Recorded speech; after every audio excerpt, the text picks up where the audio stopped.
za urejesho. Nataka tuandike, andika namba moja.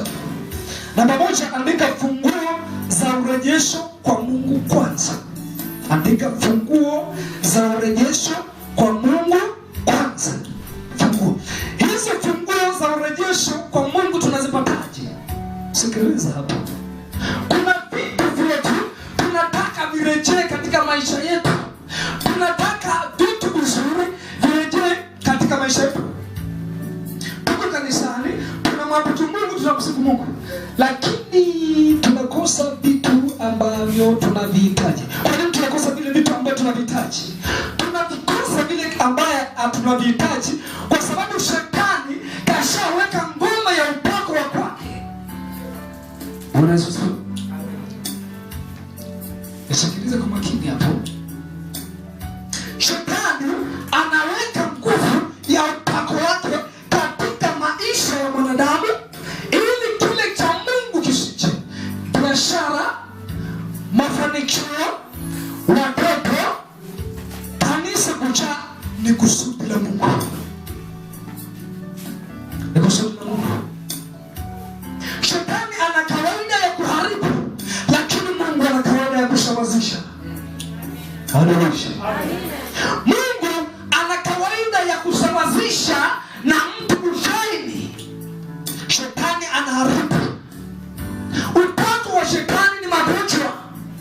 Upako wa shetani ni umasikini. Upako wa shetani ni mambo mabaya. Upako wa shetani ni wizi. Upako wa shetani ni maisha magumu. Upako wa shetani ni ndoa kuharibiwa. Lakini rejesho la Mungu anarejesha vitu mpya. Amen. Wewe ni mbarikiwa, wewe sio masikini, wewe ni mbarikiwa. Hakuna mtu masikini. Bali adui analeta connect. Analeta connect ili tushinde kushine. Bwana Yesu asifiwe. Amen. Namba mbili.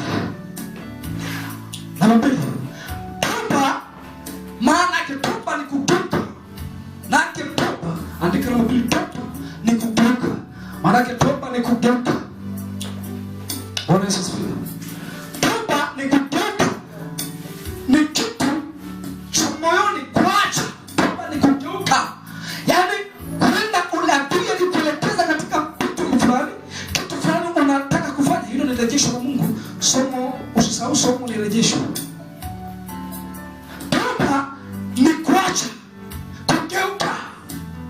Maana kama kuna kitu fulani ile ilikuwa mrefu zamani, sasa wakati unataka nitoke katika ile hali iko moyoni, haipo mwilini, iko moyoni, kila kitu kinakaa katika moyo.